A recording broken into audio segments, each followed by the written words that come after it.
For generations, the American driveway was defined by absolute, unshakable brand loyalty. You were a Ford family or you were a Chevy family. Fathers passed down their loyalty to a specific car brand to their sons, right alongside their last name.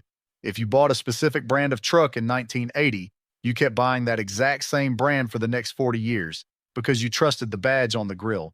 But today, that century-old loyalty has completely evaporated.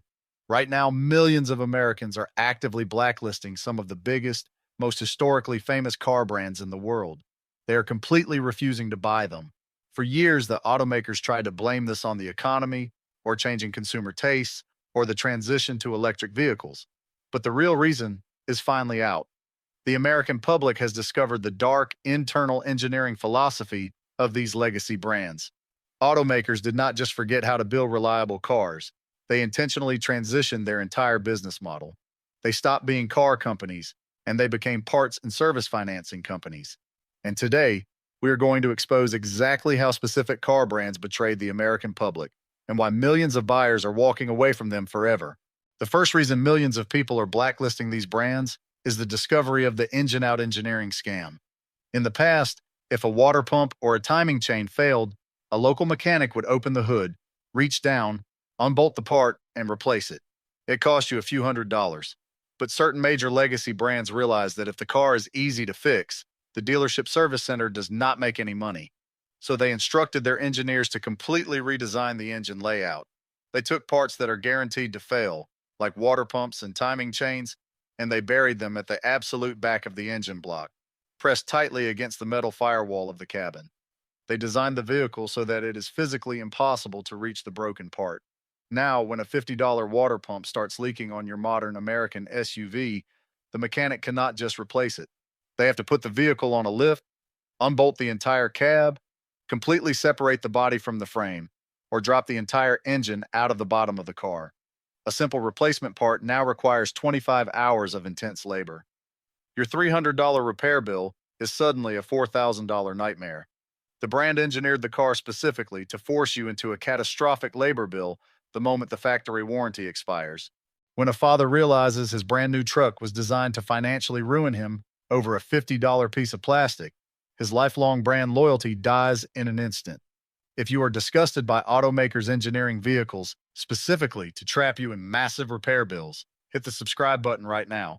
We are exposing these corporate tricks every single week.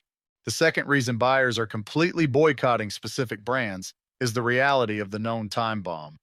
Thanks to the internet, class action lawsuits, and leaked internal memos, the secret is finally out. Certain global brands, specifically those known for cheap sedans and fragile, continuously variable transmissions, knew exactly what they were doing. For over a decade, millions of buyers purchased these cars, only to have their engines completely seize or their transmissions violently explode right around the 60,000-mile mark. For years, the dealerships blamed the owners. They claimed the driver must have skipped an oil change or driven too aggressively. But the truth eventually leaked out. Internal documents proved that the corporate executives knew the engines had fatal manufacturing defects. They knew metal shavings were left inside the engine blocks at the factory. They knew the transmission belts were too weak to handle highway speeds. But instead of stopping production, they calculated that it was cheaper to sell the defective cars, deny the warranty claims, and fight the buyers in court. They used the American consumer as an unconsenting, unpaid beta tester. Millions of hardworking people lost their jobs because they could not get to work when their transmission exploded on the highway. Families were financially destroyed, still making payments on a dead vehicle sitting in a scrapyard. The public has a long memory. You can trick a buyer once, but when they find out you knowingly sold them a defective time bomb, they will make sure their friends, their children, and their grandchildren never buy your brand again. The third reason these specific brands are facing a massive boycott is the software parts embargo. This is the ultimate betrayal of the working class. For a century, if a headlight broke, or a window motor burned out, or a battery died, you could go to a local junkyard, pull a replacement part off a wrecked car, and install it yourself. It was the ultimate form of recycling and financial independence. But certain major automakers have quietly introduced a terrifying new technology called component locking. They are writing software codes into basic, mundane parts.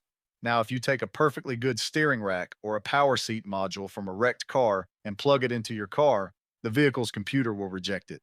The dashboard will light up with errors, and the car will refuse to start. The part physically fits. It physically works, but the software is telling it to stay dead. To activate the part, you are forced to tow the vehicle to the franchise dealership, pay a $200 diagnostic fee, and beg them to unlock the software. And often, the dealership will simply refuse, telling you that you are legally required to buy a brand new part directly from their parts counter at a 500% markup. These car brands are actively trying to kill the independent mechanic and destroy the DIY culture in America. They want absolute monopolistic control over your vehicle, even after you have paid it off. If you believe that if you buy a car, you have the absolute right to repair it with whatever parts you choose, hit the subscribe button. We are fighting back against the software monopoly.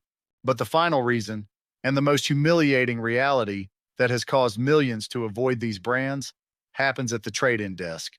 Let us say you ignored the warnings. You bought the flashy, heavily advertised SUV from one of these notorious legacy brands. You endured the massive depreciation, you survived the engine-out service bills, and you are finally ready to trade it in for something else.